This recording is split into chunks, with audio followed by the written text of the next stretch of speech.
Hi, Babushka. I know you've been going through some interviews and whatnot, and I hope they go well for you. And they will. Just be patient and just keep your nose to the grindstone and keep going. And remember, I love you and I support you with all your decisions. The song I'm playing right here was some music that this guy, someone I knew when I was young, let me borrow from him when we got to know each other. During that time in Burnside, when all these changes and things that I was going through were all around me. So this is the third part of The Brothers. And I have to be on my best behavior with this one, because the man it's about is actually watching this. So yeah. Hi, Tim. I'm talking about you. But I'm going to go back to Babushka here. So, Tim. I was a crazy, shy, ignorant country girl. And I had made new friends at my school. And I was desperately trying hard to figure out things in my life. And to figure out what real family is. And what real love is. I looked for answers. I've found in life that you find true signs of love and empathy in people by what they do and by their actions. And this is why I considered him an angel in my life, because he was a great example, although he may not think so, but it was totally there, and I'll explain why. Yeah, that song by Lita Ford, it defined everything in our generation, and I was so happy to play that music at home. I had to penny pinch a lot and couldn't afford to buy a lot of records and tapes. Yeah, we listened to records and tapes back then. I still have them. Not all of them, but I actually still have some 80s speakers, and I have an 80s turntable and equalizer. When young guys have come over to like visit and stuff, young people, they're amazed by what I have now. And actually, two punk rock guys visited my place a few years back, and they saw my huge boombox speakers, and they were floored. They actually offered me $1,000 for them. And I thought about it, and I thought, no, that means they're still cool. I'm going to hold on to them for a little while longer. And they're great. I just can't play them too loud because they will wake up the whole neighborhood. But I remember playing this song at home, and I remember playing the whole tape. And there was something in the music that scared me, because the duet that Lita Ford does with Ozzy Osbourne, my mom was listening to it, and she told me that it was her favorite song on the tape. Can you imagine? Crazy. Ozzy Osbourne, of course he would do this. Heaven is in the palm of my hands, and it's waiting here for you.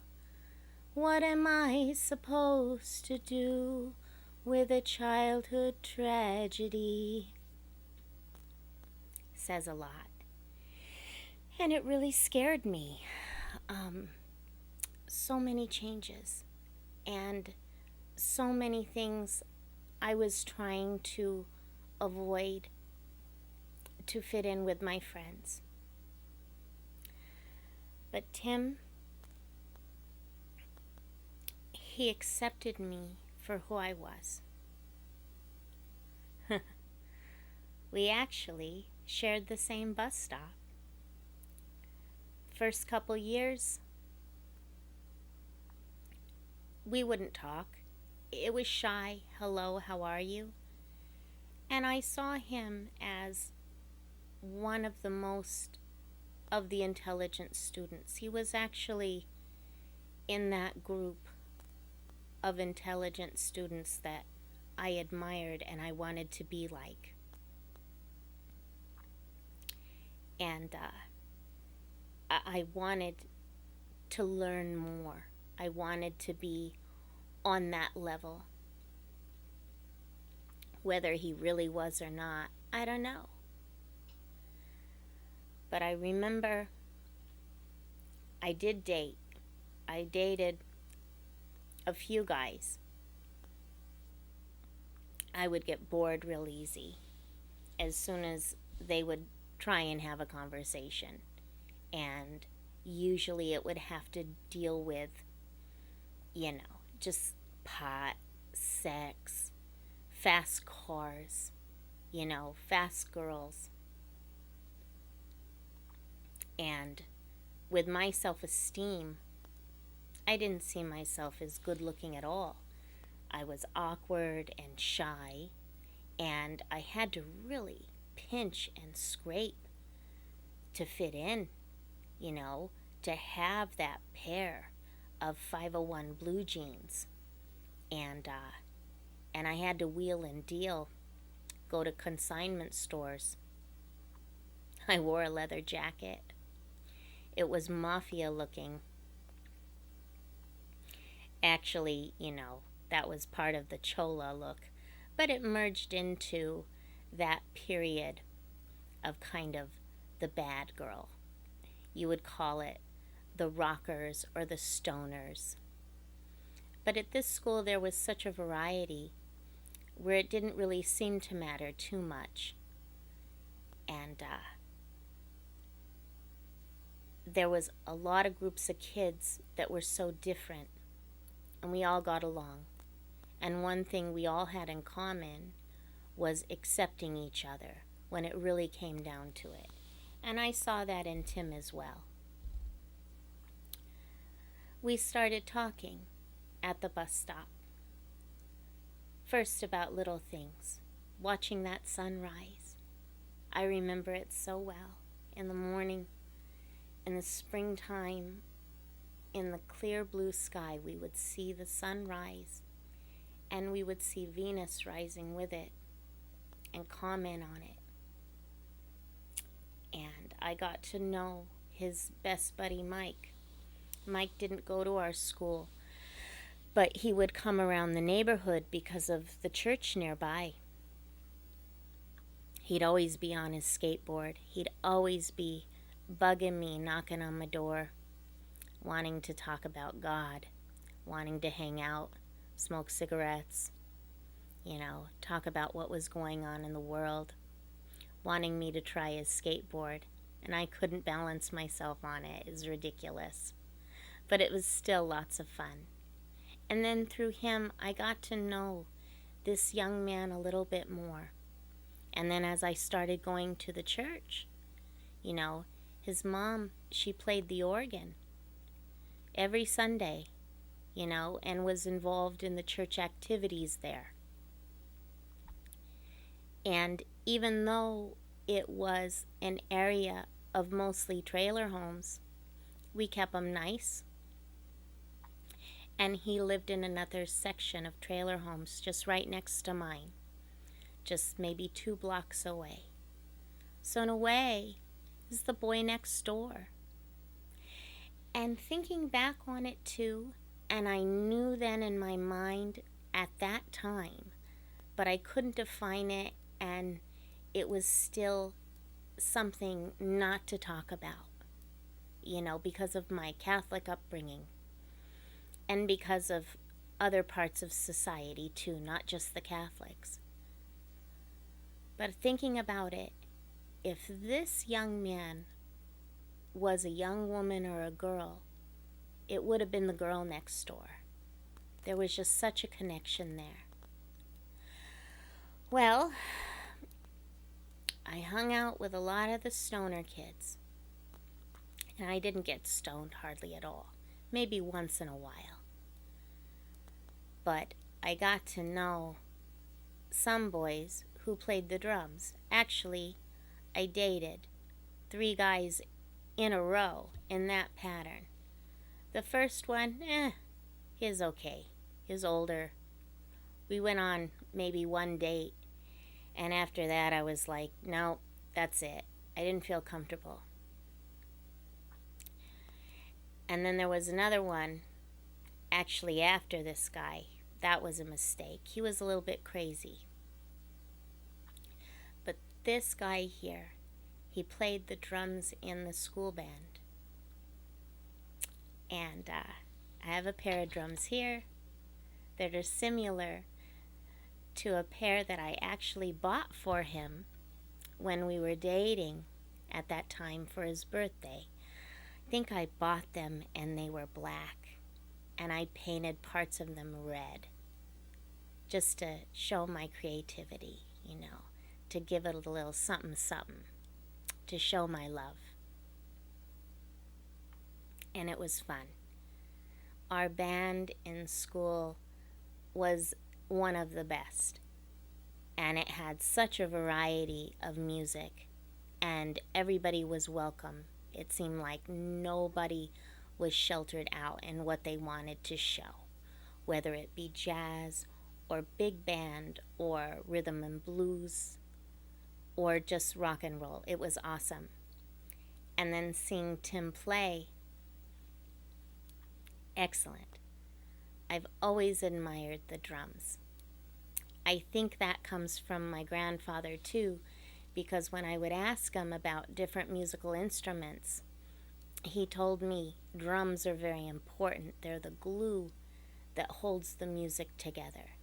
It makes whatever music it might be, whether it's orchestra or big band or what have you, it gives it a form of excellence where you can really recognize the music and recognize the song.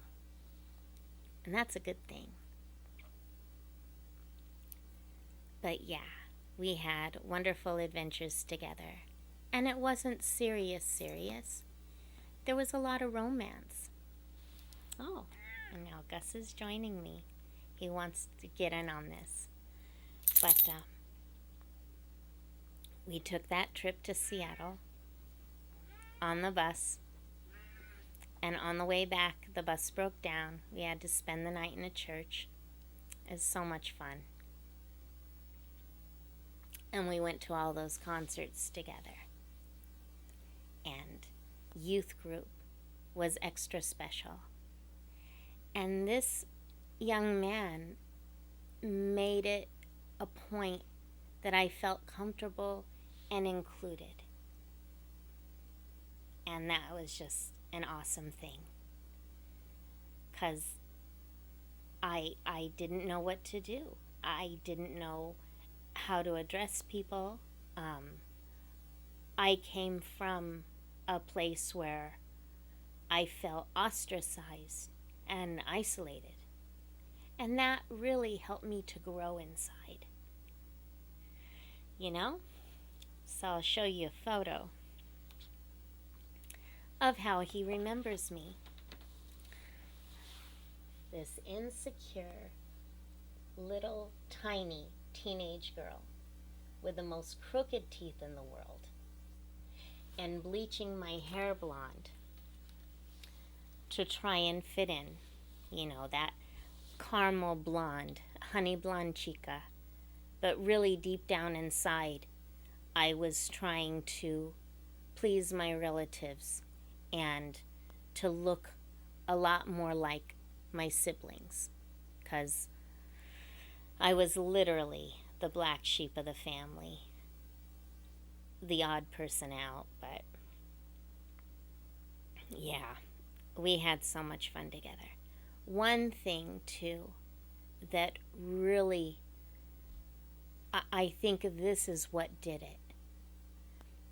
I'm visiting Tim at his house one day when we're first dating, and he's showing me around. And he had such respect and kindness for his mom.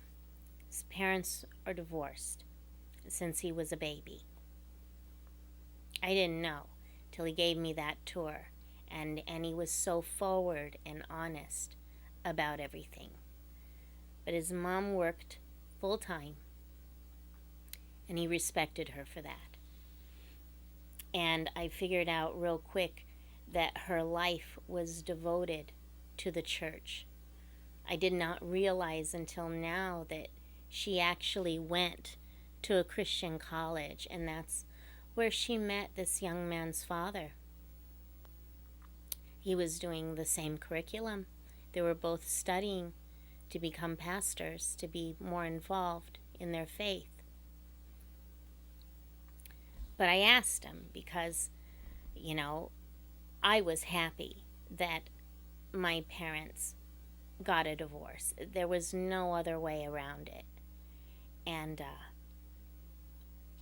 I noticed that his mom didn't seem to date other men, that she kind of kept to herself. She socialized with the other women. But I did notice that she didn't smile a lot, and she always looked a little bit sad. And he explained to me why they divorced. That his father was gay. He loved his mom in the beginning, but it came out of him. And he did what he did, for better or for worse or whatever. It had just happened. So he told me that when he was a baby, or maybe a toddler, let's say, about 2 years old, 1 or 2 years old, his dad, mom comes home and finds his dad with another man, but they're not doing anything wrong. They're just taking care of Tim, and his dad was being a dad, being a parent. But all hell, death, and damnation. So it led to a divorce. So his dad moves down to California.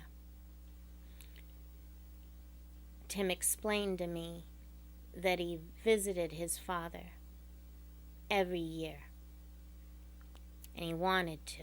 He's loved his father and respected his father for who he was. And he showed me photos. He showed me photos of his father when he was married to his mom, and then also photos of his father when he came out and was himself. And Tim did not judge him and regarded him as a great father and a man. And that really struck a chord in me. And I think that's why there was such a strong connection there. More important than status. I could have dated other boys if I wanted to. Or, I could have not. I could have approached that physical education teacher woman, and hung out with a few girls that were in the closet that clung to her for support. I wasn't sure which side I wanted to be on. I wanted to be on all sides. I didn't really think it mattered who you loved. I don't know. And that's just me. And it's still me to this day. But it showed me also the importance of how we view what a family should be. And with this, I want to talk about a special guy that I studied who was actually best friends with Karl Marx. And it's helped me define the history of family and love from another point of view beyond what society has fed us over the years. And I think it's important to know, and you should study him too when you have time, about a gentleman named Frederick Engels. Around the 1830s, he wrote a book. Oh wow, it ruffled some feathers, and it opened doors for other people. The book is called The Origin of the Family, Private Property, and the State. It's heavy metal, okay?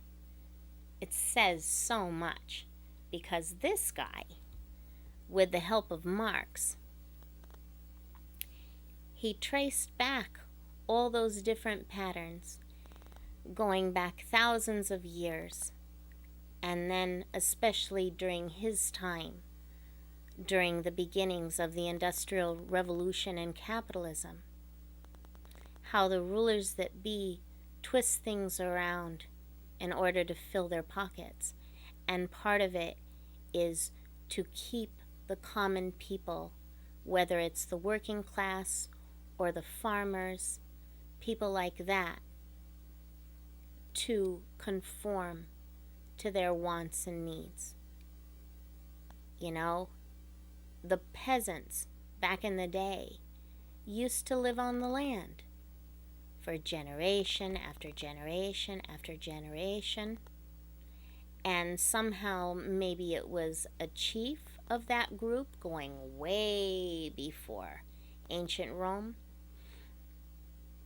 But they would end up, for some reason, with the transition with property, they would end up becoming the chiefs. And then it evolved and evolved and evolved to a status of a lord.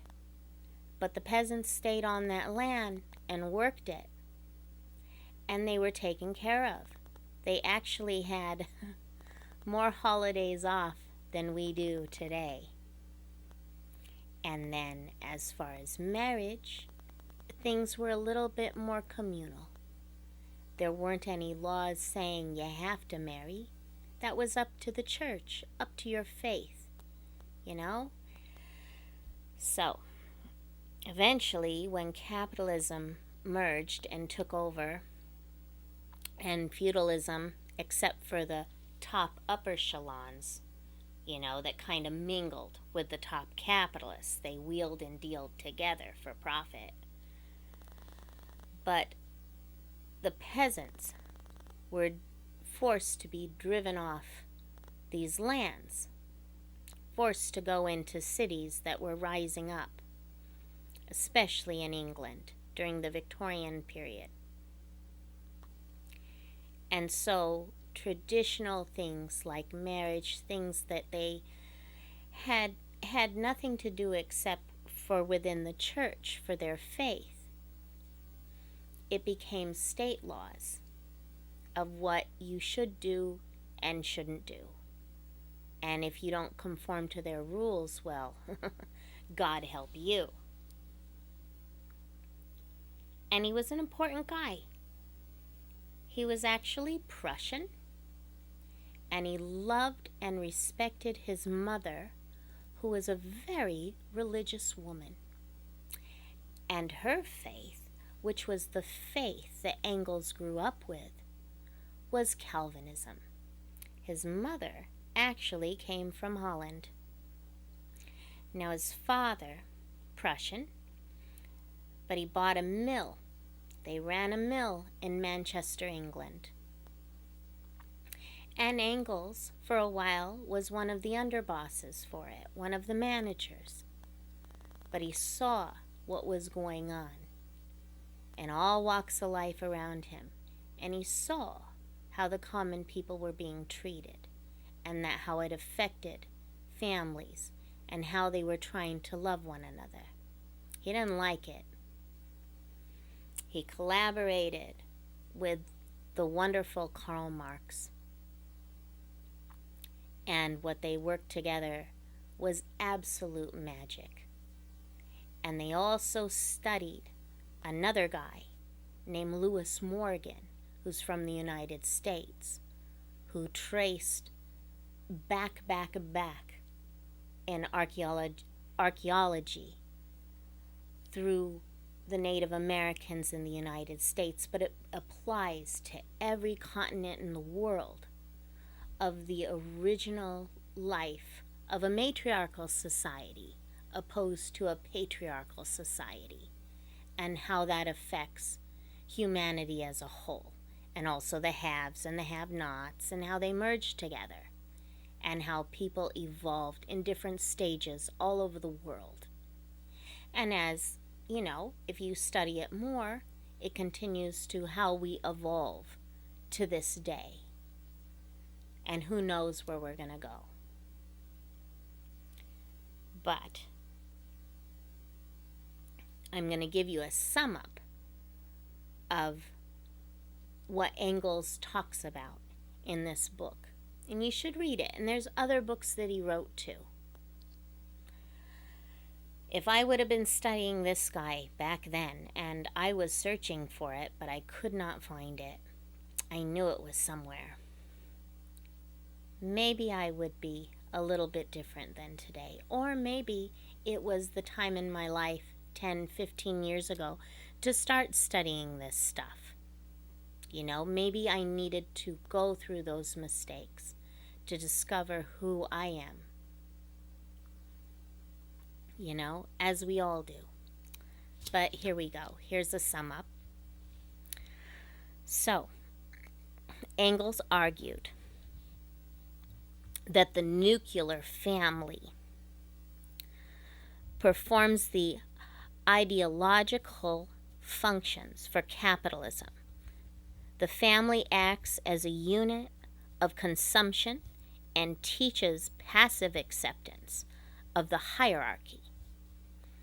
It is also the institution through which the wealthy pass down their private property to their children. Now, in conventional pro-capitalist schools and bureaucracies and those layers of the meritocracy, they leave out an important factor here. They say children. But Engels points out the whole patriarch shift. Heirs male, not female. It's not a shared thing. And that creates a calamity. You know? Not just psychological, but also social and spiritual, if you think about it. Something interesting there. I wish I would have stayed in contact with this young man, going back to him. Truly a beautiful person. When my mom died, I felt, in order to keep my head together, I had to leave the past behind. I wanted to reconnect with him, but maybe in the next segment, as I explain how I learned to get to know my father better, and living in the new town, it wasn't what was promised. It wasn't what I expected at all. And jumping into that, I had to stay focused and make sure that I got the hell out of there and up north to Seattle to fulfill the goal that my mom and I had. It was always in my brain to do that, to go north, which I did, and I'm okay. You know, it's the life that I chose. But I do have regrets. We all do. And Babushka, I know you have some regrets too. And I think the decisions that I made in my life, especially when you were little, I know they affected you. But it's okay. We're talking about that now. And like I said before, you can pause this if you don't want to hear me go off on a tangent. You can make me shut up and rewatch it later. Or you can text me, ask me questions, whatever you want to do. So, and to Tim out there, thank you for being a part of my life again. And yeah, you texted me yesterday about, I think yesterday was the anniversary of our friend Michael, the guy on the skateboard, that he died in a car accident. Married with 6 children. Death can be hard. But things happen that we cannot control.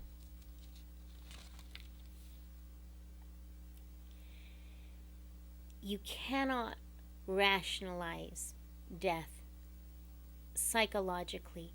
Our brains just don't function that way. And it's been something that human beings have been trying to interpret and define and explain since the beginning, especially if it's someone who's young, whether it's a young or middle-aged adult or a child. Our brains can't wrap around it. And I think that's the importance of faith, whatever faith that might be. And I remember him, and I miss him too. And thank you for sending me all those wonderful photos. Babushka, if you ever want to see those photos in the future, you're welcome to. And remember, sweetheart, and Tim out there, take care. All my love. But I gotta say goodbye to Babushka here. This is originally from her, for her, so we're gonna keep it that way. But Babushka, hang in there, sweetheart. Tell your husband I love him, and I love you too. And again, please don't forget to ring the bell for me. I gotta go. I got a lot of house cleaning to do.